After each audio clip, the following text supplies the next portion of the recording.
Welcome to another Unwinding with Fiber and Fabric and Tour de Fleece 2023. It is official. I just can't help myself. I have to keep spinning. That is the braid of rainbow that I started yesterday, and I did finish it already. I'm going to let it rest today, and then I'm going to chain ply it in order to keep the colors defined. So that should be tomorrow's vlog. All things going as planned.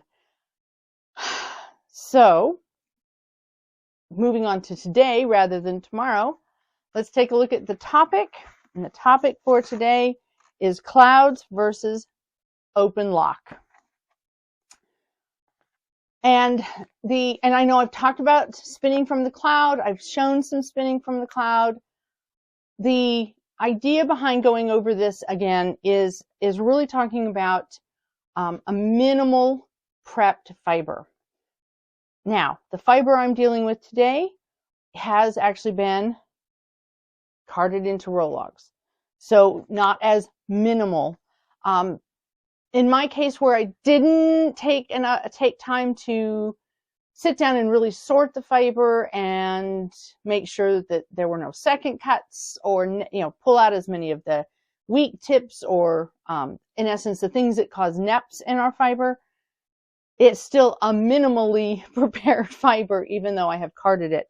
But minimally prepared fiber is definitely spinnable, depending on how you are, the draw that you're doing, depending on how you are moving your hands. In essence, you can get a more worsted effect from minimally prepared fiber, and you can get a more woolen effect from a minimally prepared fiber. So clouds and open lock, a cloud is going to give you more of a woolen effect, and spinning from the lock is going to give you more of a worsted effect. So before I start the wheel moving, let me just really quickly remind you of how we pull out my little bowl, how we are, what is the terminology. Yes, I know we're now what is it? We're day 25? I think it's the 25th today. Oh my goodness, I think. I lose track. If it weren't for the fact that I have to upload, I don't even pay attention when I'm uploading, honestly. I know that it is, let's see, a Tuesday today. When this video is going to be viewed, it's a Tuesday, depending on where you are in the world. So that is a lock, and that is a lock that's been opened. Now, if I want to ensure that it's a little cleaner, I can, even just with a dog brush, I can take that lock and very quickly brush it against a brush like this. That cleans up the tips a bit. Then I open up the lock, and then I spin right from the lock. Okay, so spinning from the lock. Now, if I take that lock, however, and I do a little bit more opening up, and I'm using my a hand card at the moment, but you can use dog combs or dog brushes. That works just as fine. And you can technically, and I'll show you that in just a minute. So I didn't clean up those tips, but you can. So I'm also just do this by hand. So I'm just showing you what happens if I have a little bit larger dog brush, okay? And I take and I open it up just a little bit like that, and then I pull it off. I don't roll it. I don't do anything else. I just pull it off. So I'm using my hand carder to open up the locks and make them fluffy. Now, if I put that in a bowl in a basket and then I grab from it, that's going to be cloud. I've made cloud. Now, right now I can still see the lock formation a little bit, but as I spin it and as I pull it out of my basket of fiber, I'm not going to be worried about where the ends are, and that's why it becomes a little more woolen. So another way to prepare this let's say, for instance, you don't even have the dog brushes and you just have some fiber you want to spin. Just use your fingers and pull away any rough ends, okay, and open it up. Just pull away any rough ends. Look for any second cuts. So just using my hands, I have ready for lock. By pulling it apart a little bit more and taking that and putting it into my bowl, in my basket, and building up a whole basket of it, I've now created cloud. So the main difference between spinning from the cloud and just spinning from an open lock is that I've opened up the fibers and I haven't kept them aligned as I minimally process it, pile it into a pile so that I can spin continuously without stopping to prepare another lock.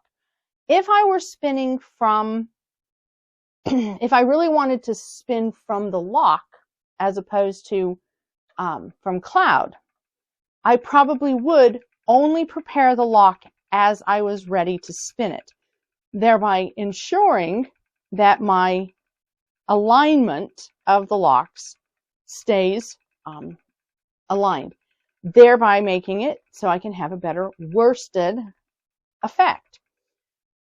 So I know that sometimes the terminology can confuse people or make them think that there's something complicated. Cloud is just a pile of fiber. It's all opened up, but not in such a way as to keep all the fibers in alignment.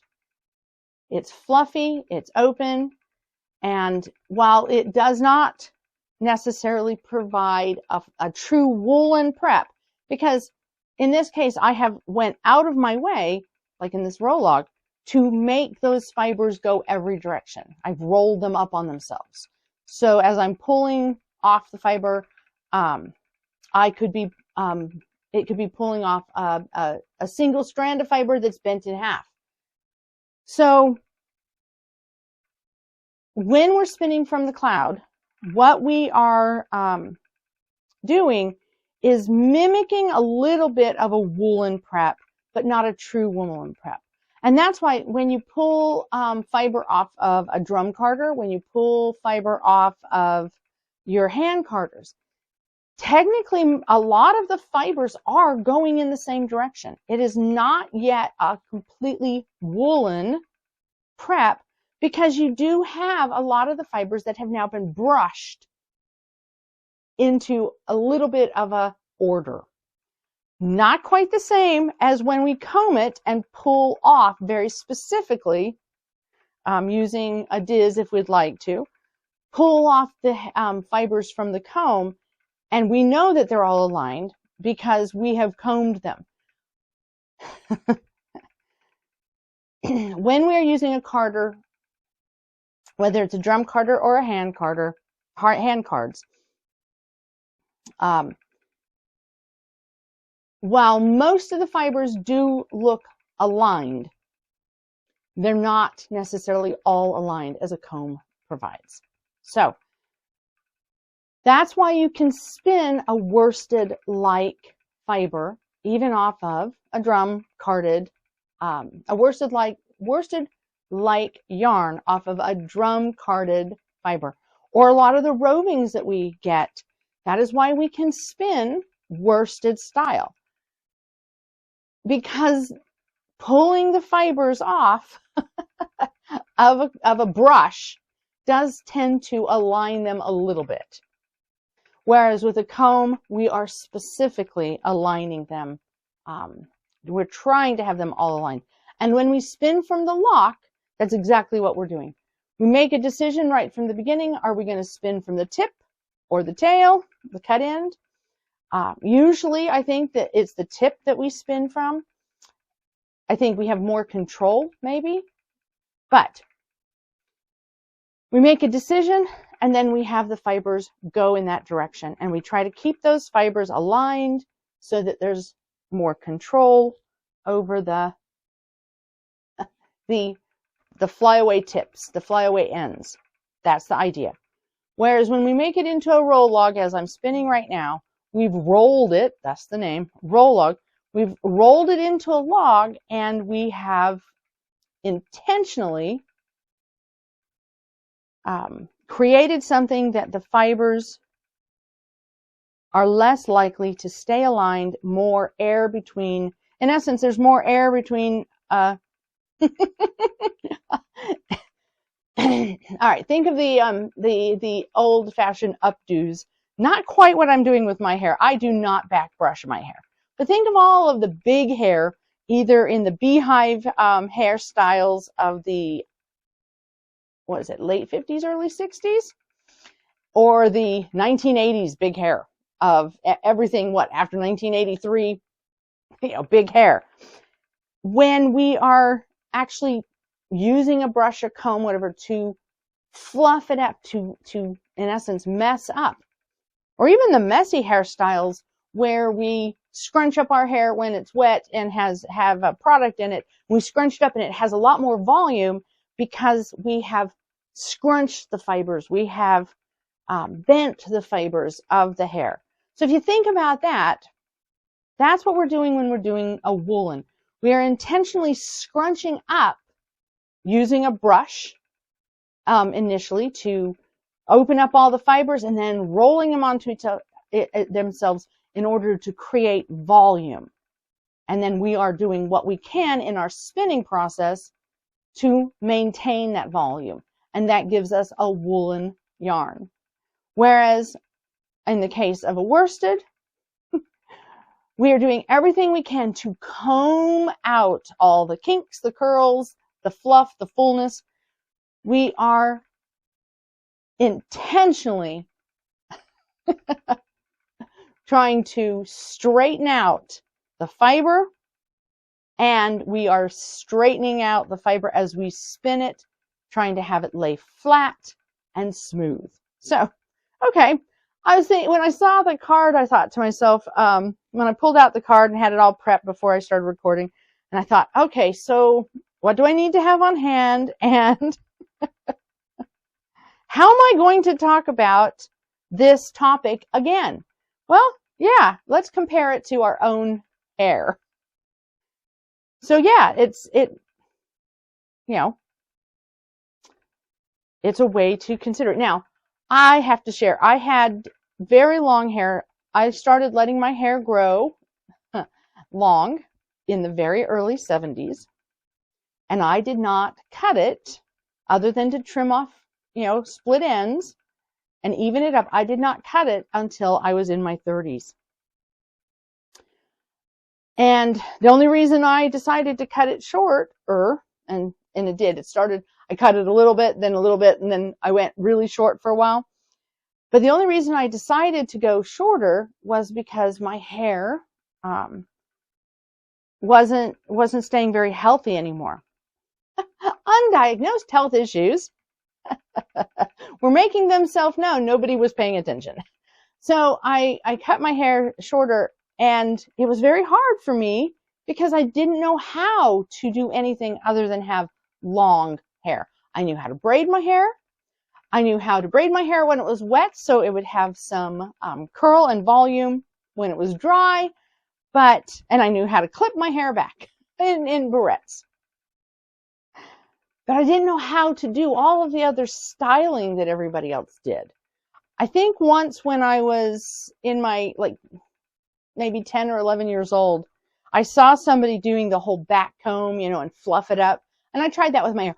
Oh my goodness. When you have 3 feet of straight hair, that is not something you want to do. I also remember when it was younger than the age of 10. I was probably only about 9 years old, 8 or 9 years old, and I had a babysitter. And they thought it would be really fun to put all of these little foam curlers in my hair when my hair was wet. And my hair dried. And all of a sudden, my waist-length hair was all up around my head. It was a one-off strange look. But normally, the only way I could have any kind of curl in my hair was to braid it when it was wet and let it dry. So when I first had my hair cut, my hair still was really quite straight, but then things kept changing. I kept going shorter, and next thing you know, I started having wave in my hair, and that didn't surprise me too much because my brothers had wave in their hair, had different levels of. My older brother had wavy hair. My younger brother had. Sheep would be jealous of the crimp. uh, and but it was funny because the period of time that we lived in, the hairstyle that we had, you would never really think about it because it was always kept. He had hair on top and he was usually shaved pretty short on the side, and oh yes, the mullet. And people would think, and his hair didn't look that long because it was really quite curly, and so it kinked back up on itself. Ah, the days of the mullet. So the point though is I wasn't overly surprised because I knew that when my mom's hair was short, it had a little bit of wave in it. I knew that my brothers had wave in their hair.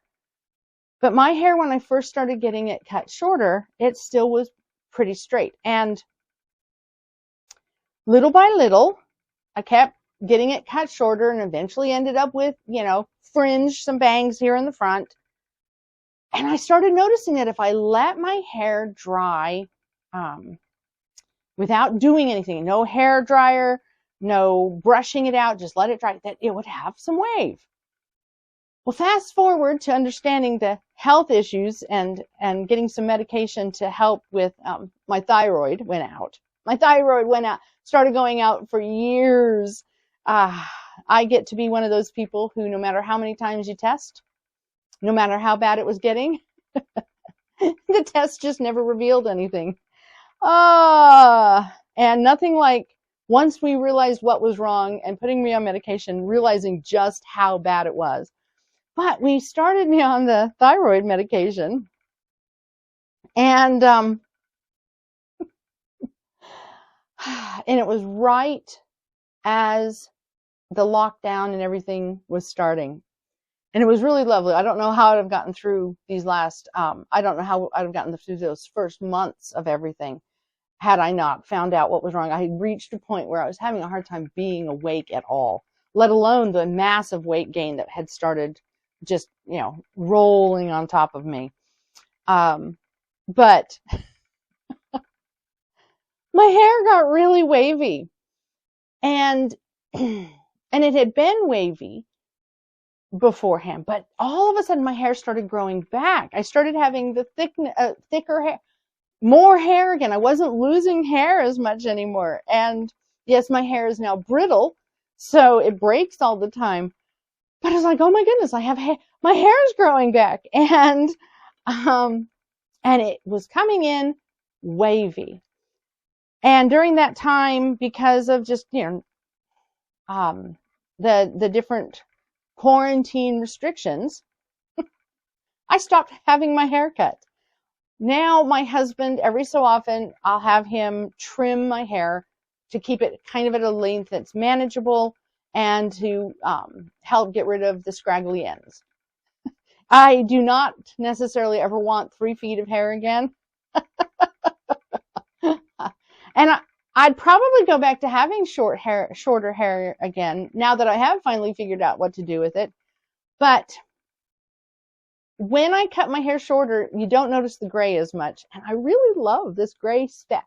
I love this gray streaking that I have. And I recognize that gray hair is the in thing right now. So the main thing is it's nice to just have it up off my neck, especially because it has come in quite wavy. I have much more spinnable hair than I did in my youth, if I ever so chose to try to spin my hair. But I think when we look at human hair, we sometimes forget that it is very much, very, very much similar to the hair that we do spin.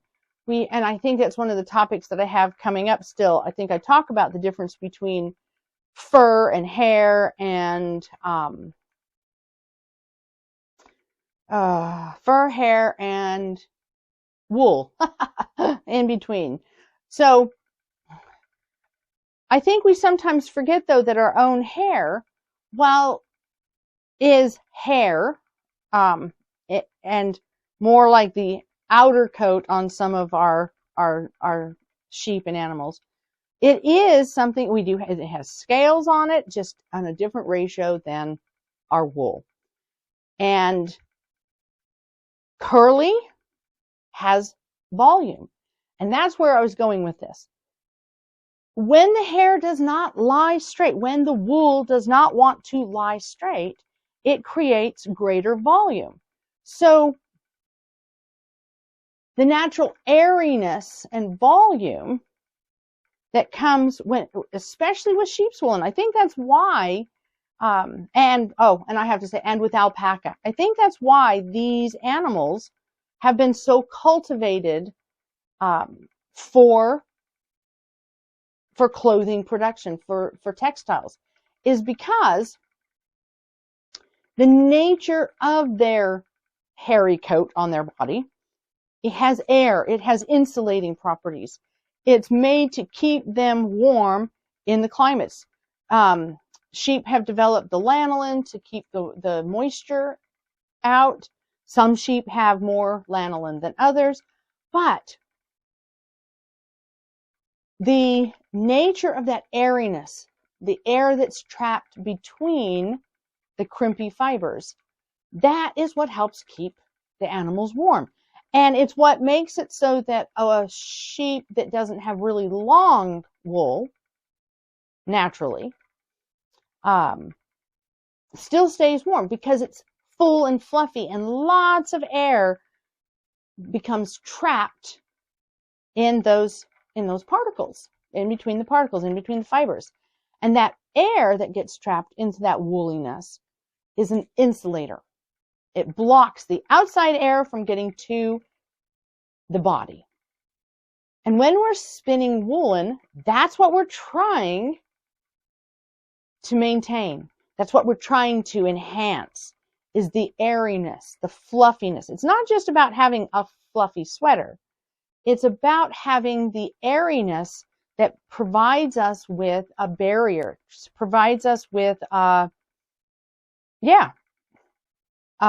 extra layer of defense, because our warm body heat stays next to us and the cold outside air stays away, not just because of the layer, but the layer of air trapped in all the woolly fibers. So while worsted spinning gives you wonderful definition in comparison to woolen, where worsted has durability and longevity, woolen adds air and adds extra buffer. So